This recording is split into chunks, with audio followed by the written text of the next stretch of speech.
está estudando propriedades da tabela periódica e não está dando conta de fazer exercícios de raio iônico, fica aí que até o final do vídeo você vai dar conta de fazer qualquer questão da prova.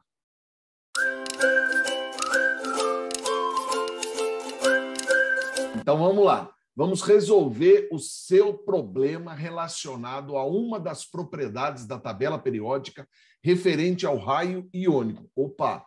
Mas, William, na tabela periódica só tem átomos, realmente. Na tabela periódica, a comparação com relação à propriedade raio atômico só está relacionado a átomos. Mas muitas questões em prova, ele quer saber com relação aos íons. Então, vamos falar um pouquinho a respeito do raio iônico. Íon são cátions ou ânions, não é isso? O cátion é quando ele perdeu o elétron, o ânion é quando ele ganhou elétrons. Então, a única maneira da gente conseguir visualizar isso é fazendo a sua distribuição eletrônica. Então, vamos ver primeiro a situação do cátion. Vamos pegar aqui um exemplo do lítio. O lítio tem número atômico 3, eu fiz a distribuição, tem um S2, 2S1. Quantas camadas tem o lítio? 2. Mas, quando ele se torna lítio mais 1, eu tiro... Da onde que eu tiro, hein, William? Eu sempre tiro da camada de valência. Eu sempre tiro da camada mais externa. É o de maior número quântico principal. Beleza, nenê? Então, eu tirando 2S1, ele vai ficar só um S2. Vamos fazer um esquema? Olha o raio do lítio na forma de átomo. Vou chamar esse raio de R0. Quando ele perdeu, vira R+. Olha lá, ó, diminuiu uma camada. Ora, então se ele tinha 2 camadas, ele passou a ter uma camada, o que aconteceu com o raio dele? Diminuiu. Então, toda vez que você tira elétrons, sempre diminui o tamanho do íon. Opa! Peraí, William.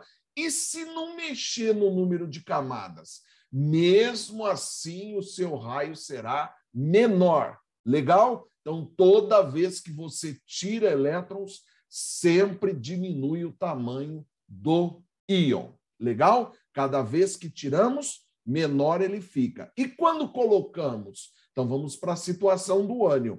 Vamos pegar aqui, por exemplo, a situação do flúor. Fiz a distribuição de número atômico 9, um S2, 2S2, 2P5.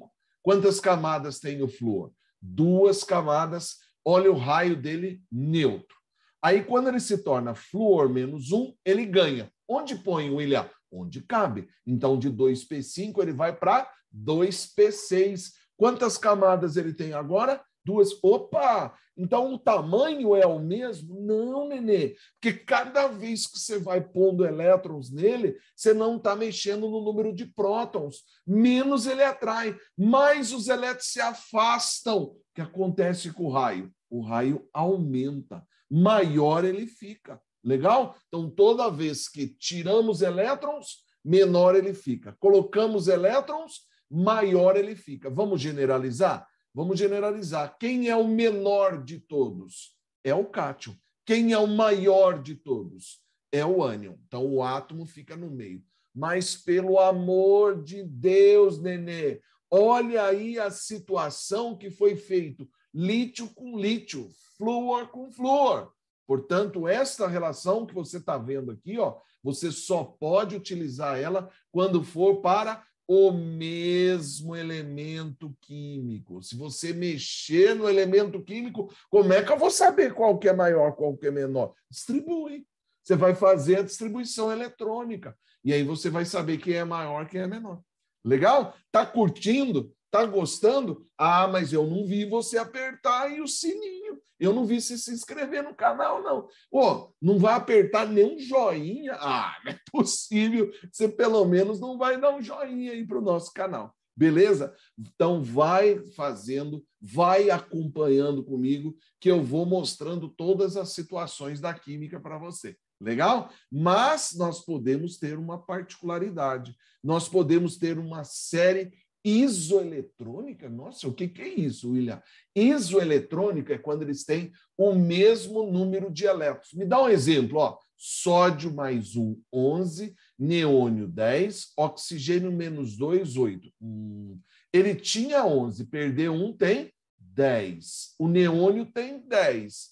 O oxigênio tinha 8, ganhou 2, tem 10. Todo mundo tem 10 elétrons. Então, não adianta distribuir, porque todo mundo vai ser um S2, 2S2, 2P6. Todo mundo tem 2 camadas. Então, o raio é igual para todo mundo. Não é não, Nenê, porque eles têm diferente número de prótons. Quanto mais prótons ele tem, mais ele atrai, menor ele fica. Então, quanto maior o número atômico, maior a atração, menor ele fica. O menor de todos, portanto, vai ser o íon sódio. Maior de todos vai ser o oxigênio menos 2.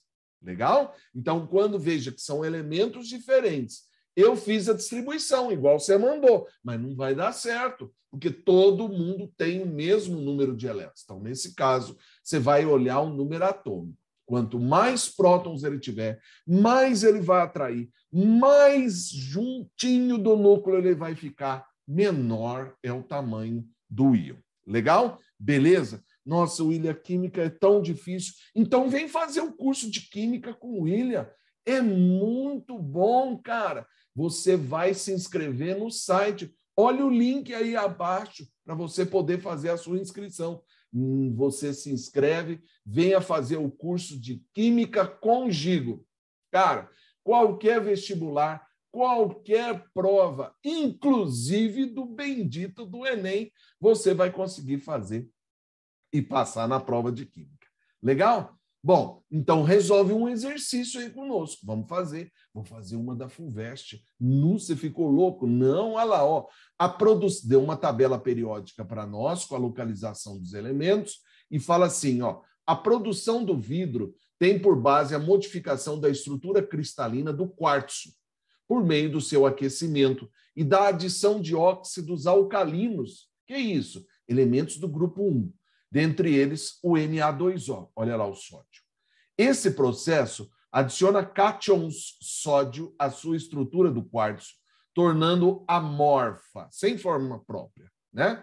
Alguns vidros, como os utilizados em telas de smartphones, passam ainda por processo de troca iônica para aumentar a resistência a quedas e riscos. Para isso, o vidro é banhado em uma solução salina contendo íons potássio. Você falou que era sódio, agora está pondo potássio. Desta forma, o potássio substitui o sódio na estrutura, sem que o volume do vidro se altere. Beleza? O que ele quer? Com base nessas informações, é correto afirmar que os íons potássio são maiores que o íon sódio. Opa, é raio iônico. Se ele deu sódio, se ele deu potássio, não é o mesmo elemento químico. O que eu tenho que fazer? Distribuição eletrônica. Desta forma, a estrutura torna-se mais preenchida e mais resistente ao choque físico. Será? Vamos dar uma olhadinha? Vou pegar aqui o sódio e o potássio, vou pegar número atômico 11, número atômico 19, vamos fazer a distribuição eletrônica, vamos observar que o sódio no estado neutro tem 3 camadas e o potássio no estado neutro tem 4 camadas. Beleza? Peguei o número atômico, fiz a distribuição e identifiquei quantas camadas tem cada um deles. Mas a comparação não foi para átomo, Nenê. A comparação foi para o íon. Lembre-se que sódio e potássio são do grupo 1 da tabela periódica. Portanto, eles perdem um elétron. Então, eu vou vir aqui, ó, e vou tirar um elétronzinho de cada um. Observe que o sódio ficou somente com 2 camadas e o potássio, o íon, ficou com 3 camadas. Então, se o potássio tem 3 camadas, o tamanho dele é maior. Se o tamanho do íon é maior, automaticamente ele preenche mais, ele tem resistência maior, ele serve mais para evitar a quebra durante o impacto. Então, quanto maior o tamanho dele, e realmente bate com o que ele fala no item A, o tamanho do íon potássio é maior que o do íon sódio. Você vê que todo aquele esqueminha que eu te passei não serviu. Então, como que ele fez a comparação? Ele fez a comparação utilizando a distribuição eletrônica. Então, aquele esquema que eu te passei é quando é para o mesmo elemento, mas quando é a comparação entre elementos diferentes, você faz distribuição eletrônica. Legal? Não ficou na dúvida? Resolveu os seus problemas do raio iônico? Então, coloca o joinha, venha fazer o curso comigo no site quimicacongigo.com e resolva todos os seus problemas com relação à parte de química para o seu vestibular. Beleza? Não temos problemas? Então, fiquem todos com Deus. Um grande abraço. Até a próxima.